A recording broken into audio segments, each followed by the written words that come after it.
इस वक्त हम मौजूद हैं दिल्ली के जहांगीरपुरी में और यही वो एरिया है जहां पर कल हनुमान जयंती पर शोभा यात्रा निकाली जाती है और अचानक से पथराव हो जाता है। यहाँ रेडी लगती है मेरी।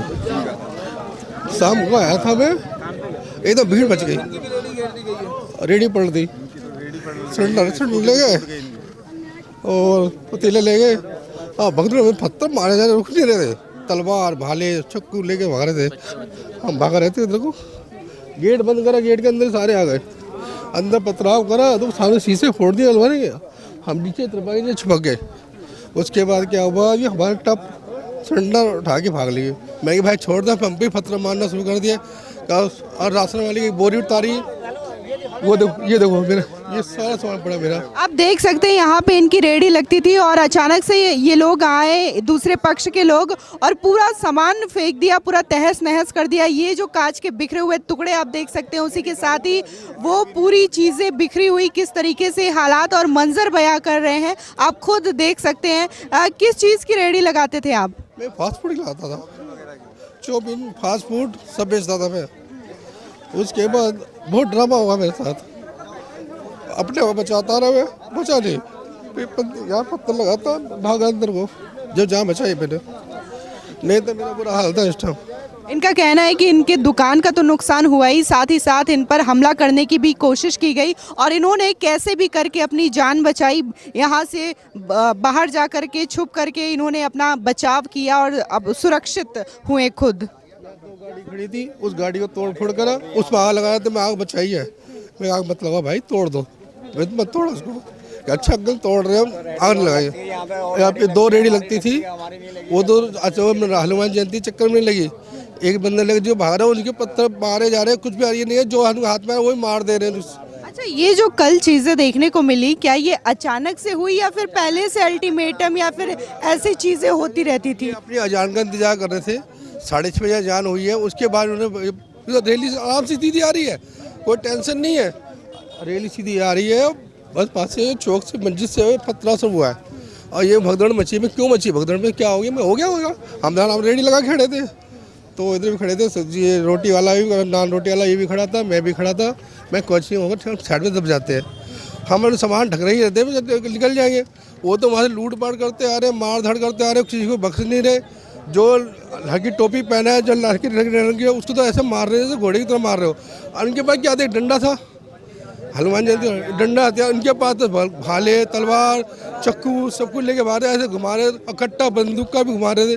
मैंने क्या कर रहे भाई, मैं कि भाई तुम जानते हो क्या, इस टाइम किसी को नहीं जानते, हम तो मारना जानते हैं।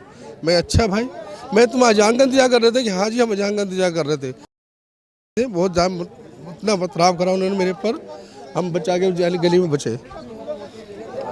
तो ऐसी सिचुएशन थी कल कि अचानक से आते हैं अजान खत्म होने के बाद और एकदम से पथरावबाजी शुरू कर देते हैं। उसी के साथ ही साथ जो दुकानें हैं उसको भी लूटना शुरू करते हैं और उस पर भी तोड़ फोड़ करते हैं। और भारी जो एक मंजर कह लीजिए, किस तरीके की स्थिति रही होगी, भयावह स्थिति रही होगी, उसका आप अंदाज़ा नहीं लगा सकते। वहीं जहां 2020 में भी इस तरीके की चीज़ें देखने को मिली, तो कहीं ना कहीं सवाल उठता है दिल्ली की सिक्योरिटी पर और यहाँ की सुरक्षा व्यवस्था पर। कल यहाँ पे क्या हुआ कि 5-6 बजे के बाद जो शांतिपूर्वक जुलूस का माहौल था, वो अचानक से पथरावबाजी में शामिल हो गया।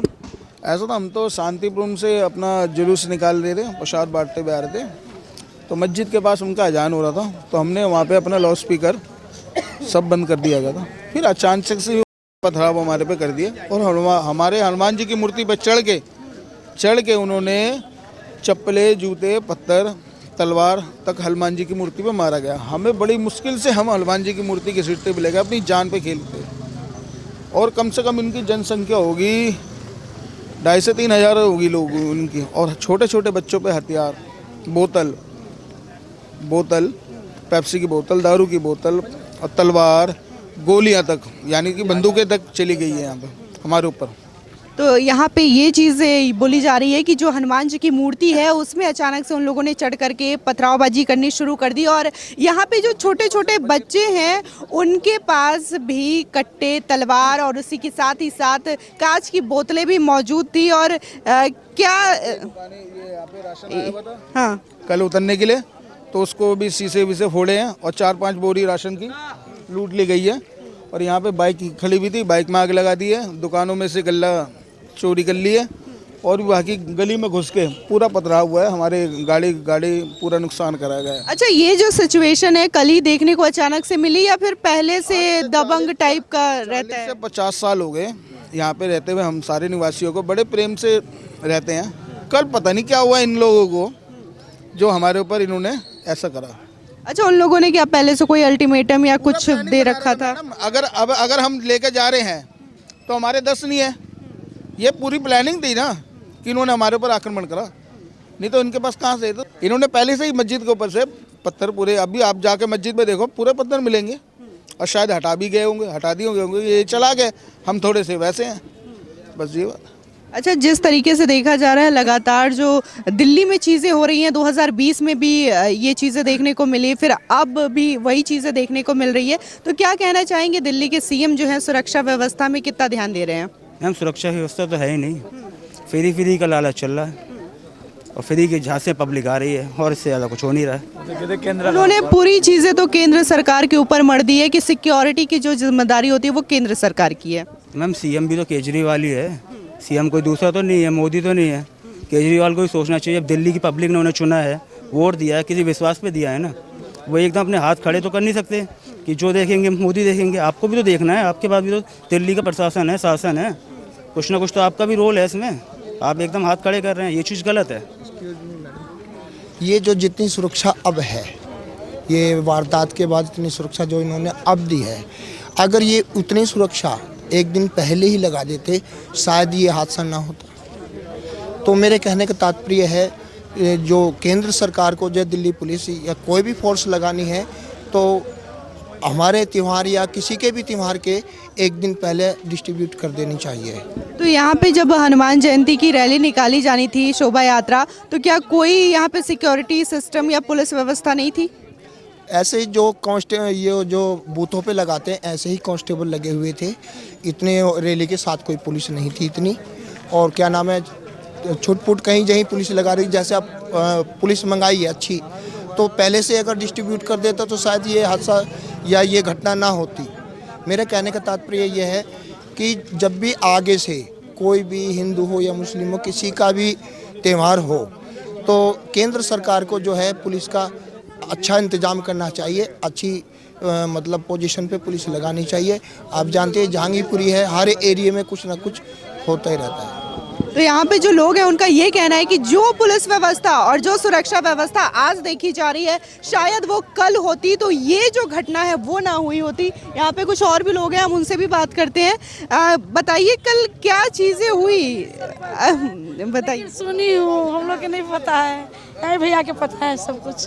क्या हुआ था कल? पहले हम कहें तो हो रहे हैं वंचित, तो बहुत हो रहे हैं, अन्याय के वो नहीं हो रहे, फैसला नहीं हो रहा। इस वक्त हम मौजूद हैं दिल्ली के जहांगीरपुरी में और यही वो एरिया है जहां पर कल हनुमान जयंती पर शोभा यात्रा निकाली जाती है और अचानक से पथराव हो जाता है। ये जो घटना है शाम के 5-6 बजे के करीब हुई थी और कई सारे पुलिसकर्मी जो है बीच बचाव में आए थे और वो भी घायल हो गए थे। तो यहाँ पे हम मौजूद हैं, यहाँ पे जो लोग हैं हम उनसे पूछते हैं कि आखिर कल किस तरीके से ये चीज़ें शुरू हुई और क्या क्या हुआ यहाँ पे। सर, कल शाम को क्या हुआ यहाँ पे? कल शाम को क्या हुआ, कल शाम को जब यहाँ पे शोभा यात्रा निकल रही थी तो यहाँ पर पथराव हुआ अचानक, और काफ़ी ये बांग्लादेशी जो यहाँ पर शिवलोक में रहते हैं, कम से कम मेरे ख्याल से 1000 के करीब में होंगे, जिनके हाथों में पत्थर थे, तलवारें थीं, और कईयों के हाथों में जो पेट्रोल बम होता है वो भी था। तो मतलब कल एक स्थिति ऐसी गंभीर कर रखी थी उन लोगों ने कि अगर कोई 2-4 व्यक्ति अगर उनके हाथों में आया तो उनका मर्डर कर देते वो इस तरह से पूरी प्लानिंग में थे। यहाँ पर एक कार खड़ी हुई थी और एक कार वहाँ पे खड़ी थी, उनके शीशे तोड़े, कारों को पलटी मारा। पता ही नहीं उन लोगों को क्या चिढ़े, या हम लोगों से चिढ़े या जय श्री राम बोलने से चिढ़े, ये चीज़ की समझ में नहीं आई।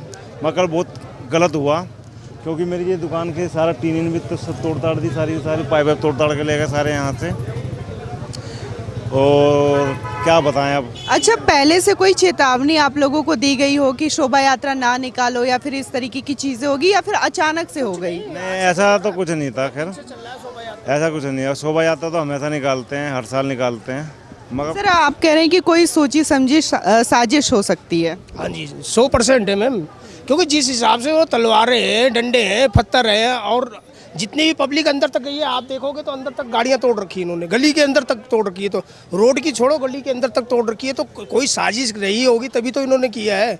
अब जितने भी अपने क्या नाम है समाज के लोग हैं, हिंदू समाज के लोग हैं, वो बेचारे अपना शोभा यात्रा निकाल रहे, उनको क्या चीज़ से कीजिए, लेकिन उनकी मंशा ये थी कि नहीं इनकी शोभा यात्रा निकलनी चाहिए थी, इस तरह से उन्होंने पंगा किया इस समय।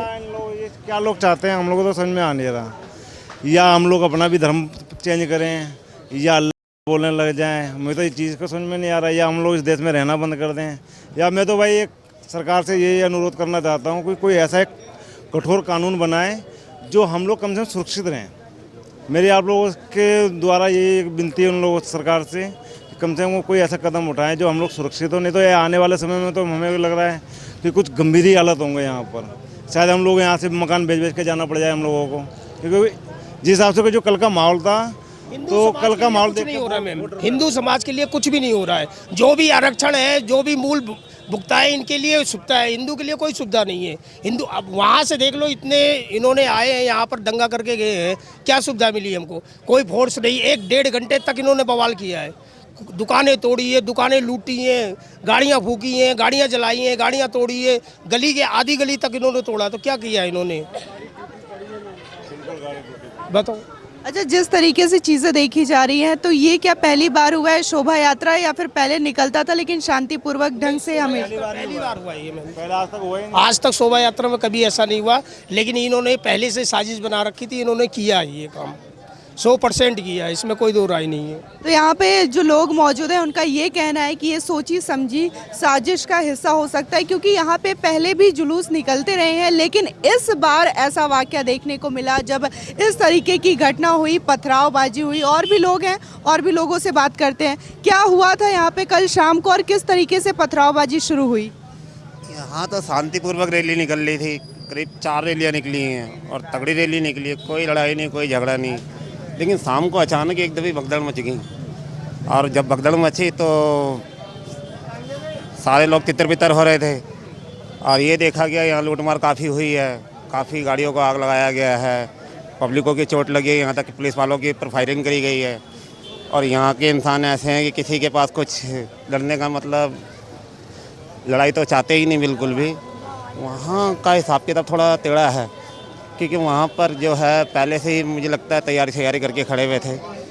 अच्छा दिल्ली सरकार से क्या उम्मीद है? दिल्ली सरकार बेकार है, क्योंकि दिल्ली सरकार इसलिए बेकार है क्योंकि देखो उनको अपना वोट बैंक बनाना है, और वो ये नहीं देखते कि यहाँ जैसे ये रोड देखिए आप, कितना लंबा चौड़ा खुला रोड है एकदम, और वहाँ जाके देखो आप तो इतना झोड़ है, वहाँ कोई भी सरकार कुछ नहीं कर सकती।